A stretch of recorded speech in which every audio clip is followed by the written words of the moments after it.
জাপানের রহস্যময় স্থানগুলো যা বিজ্ঞান এখন পর্যন্ত ব্যাখ্যা করতে পারে নাই। জাপান রহস্য এবং ঐতিহ্যের এক অনন্য মিলন। আজকের ভিডিওতে আমরা এমন কিছু জায়গা সম্পর্কে জানব যেগুলো বিজ্ঞান এখনও ব্যাখ্যা করতে পারে নাই। দ্য সুইসাইড ফরেস্ট, জাপানের ফুজি পর্বতের পাদদেশে অবস্থিত এই অরণ্য, যা আত্মহত্যার বন নামে পরিচিত। বছরে শত শত মানুষ এখানে আত্মহত্যা করতে আসে, কিন্তু রহস্যজনকভাবে এখানে ইলেকট্রনিক যন্ত্রপাতি কাজ করে না।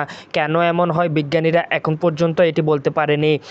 দ্বিতীয়, যদিও এটি প্রাকৃতিকভাবে গঠিত হয় বলে মনে করা হয়, কিন্তু এটি আসলে কি মানবসৃষ্ট?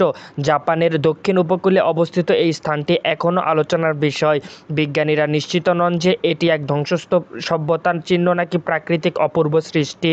নাম্বার 3, তাসুকোগামি, জাপানের একটি প্রাচীন বিশ্বাস যেখানে বলা হয় 100 বছর পুরনো জিনিসপত্রের মধ্যে আত্মা প্রবেশ করে, এমনকি একটি কাঠের জুতা বা কাঁথা অতীতের গল্প বলে।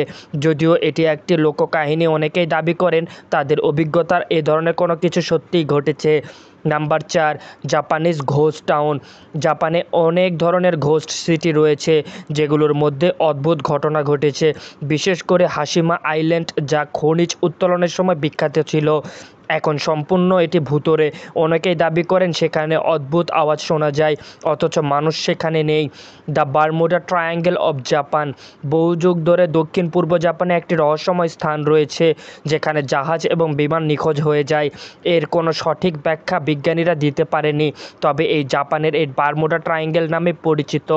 এই রহস্যময় স্থানগুলো আমাদের কল্পনাকে ছুঁয়ে যায় এবং আমাদের মনে প্রশ্ন তোলে, সত্যিই কি পৃথিবীতে এমন কিছু জায়গা রয়েছে যা বিজ্ঞান ব্যাখ্যা করতে পারবে না? জাপান এখনও অনেক রহস্যের ধারণ করে এবং হয়তো আমরা কখনোই সেগুলোর উত্তর জানব না। আপনার যদি এই ধরনের আরও রহস্যময় গল্প জানার আগ্রহ থাকে তাহলে অবশ্যই আমাদের চ্যানেলটি সাবস্ক্রাইব করুন এবং ভিডিওটি শেয়ার করুন।